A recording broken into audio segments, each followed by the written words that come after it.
Hi mga kasakre, I'm Leng Valencia Barroso, 54 years old, a native of Baclan and married to architect Joel Barroso with 3 wonderful children.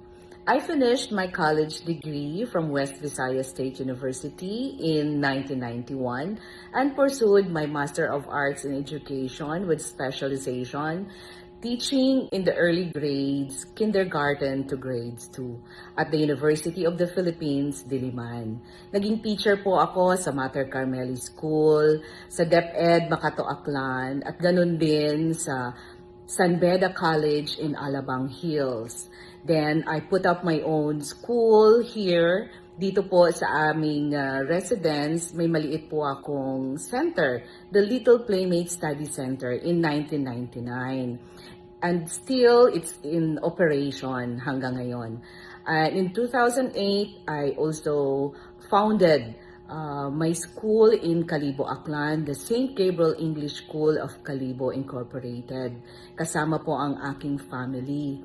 Now, ngayon po, bilang isang tagalingkod sa simbahan, bilang kasapi ng PREX, ng NLV or New Levite Voices Charismatic Group Community, and lector commentator, nagsisilbi rin po ako bilang PRO ng ating HOA since 2023. Ngayon, napili ko pong tumakbo ngayon under the banner of team performance dahil dito ko po nakita ang tao na may totoong sincerity to serve and to make change to better the Sacred Heart Village.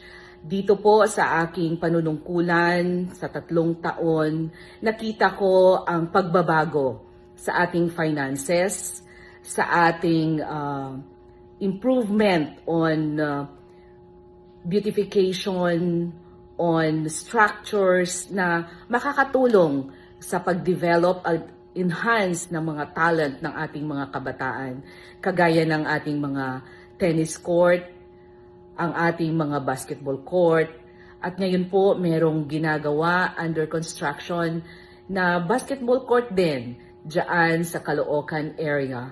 Same with the community center na gagawing senior hall.